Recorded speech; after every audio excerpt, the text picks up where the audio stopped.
బావకి ఏమైంది డాక్టర్ గారండి? గతం మర్చిపోయాడు. స్వీట్ తినొచ్చా? మొత్తం తినేయి. వద్దంటే వద్దులేండి అంకుల్. ఎవడ్రా నీకు అంకుల్? త్వరగా వాడి గతం గుర్తొచ్చేలా చేయండిరా.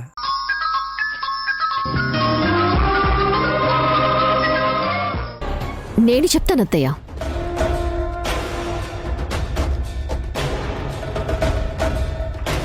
రాత్రి మన ఇంట్లో దొంగలు పడ్డారు.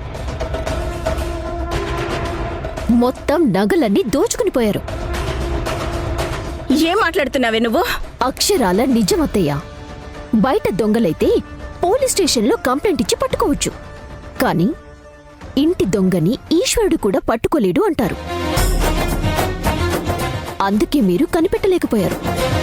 దొంగతనం చేసింది ఎవరో కాదు, యష్ యష్ యష్.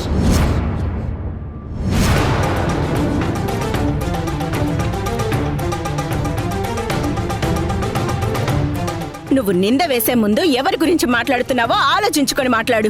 వాడు నా కొడుకు. ఈ ఆస్తి, ఈ ఐశ్వర్యం మొత్తం వాడిదే. వాడికి నా నగలు కొట్టేయాల్సిన అవసరం ఏముంది? అదే కదా నా అనుమానం కూడా. నేను చెప్పేది అబద్ధమైతే తనని పిలిచి అడగండి. ఏయ్, ఎక్కడ్రా మీ నాన్న? అయితే ఈ పాటికి ఈ మార్వాడి షాప్లోనూ ఆ నగలకి రేట్ కట్టుకుని అటు నుంచటే పారిపోయి ఉంటాడు. మధు, ఇంకొక్క మాట మాట్లాడితే నాలుక చీరేస్తాను, జాగ్రత్త. మీరు కాదు అన్నంత మాత్రాన నిజం అబద్ధమైపోదు. అతను నగలు కొట్టేయటం నా కళ్ళతో చూశాను. సింధు, ఇన్నాళ్లుగా మీ ఆయనకి పోయింది తన జ్ఞాపకాలు కాదు, తన క్యారెక్టర్. అది పోయింది. నువ్వు కాల్ చేయి తనకి. నాకెందుకో బలంగా తను ఇంటికి తిరిగి రాడనిపిస్తోంది.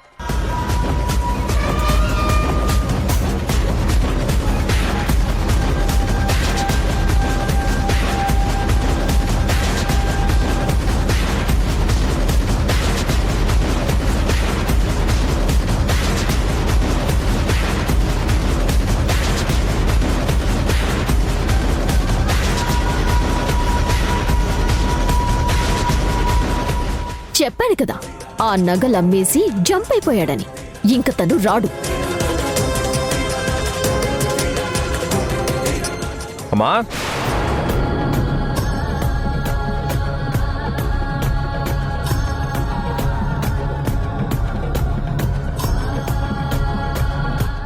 ఆగండత్తయ్య. ఇంకా యష్ దొంగతనం చేయలేదని ప్రూవ్ కాలేదు. అమ్మా, అమ్మా, ఎక్కడికి వెళ్ళావు యష్? నిన్న కొట్టేసిన నగలకి ఎంత డబ్బొస్తుందో బేరం మాట్లాడుకొనొచ్చావా?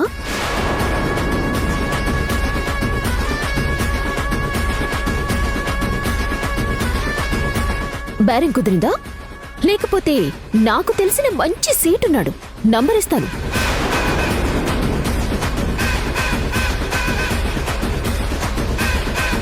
అవును, ఇది కేవలం యష్ ప్లానా? ఇందులో నీకు కూడా భాగముందా సింధు?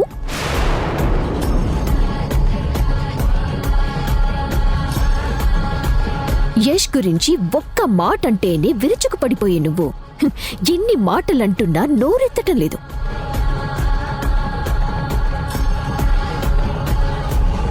చెప్పమనండతయా, దొంగతనం చేశానని ఒప్పుకోమనండి, లేదా నగలేమయ్యాయో చెప్పమనండి.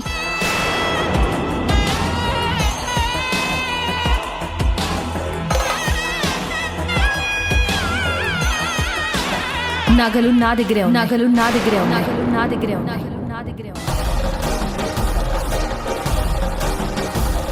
ఈటీవీ విన్ గుర్తుకొస్తున్నాయి, గుర్తుకొస్తున్నాయి, గుర్తుకొస్తున్నాయి. ఒక వింత సామాన్య లోకంలో జరిగే అద్భుతమైన నవ్వుల ప్రయాణంతో రూపొందిన అత్యంత చిన్నగా చేసిన అతి భారీ సిరీస్ మీ ఈటీవీ విన్లో విజయవంతంగా స్ట్రీమింగ్ అవుతోంది. గుర్తుకొస్తున్నాయి, గుర్తుకొస్తున్నాయి, గుర్తుకొస్తున్నాయి. ఈటీవీ విన్ యాప్ని డౌన్లోడ్ చేసి సబ్స్క్రైబ్ చేయండి.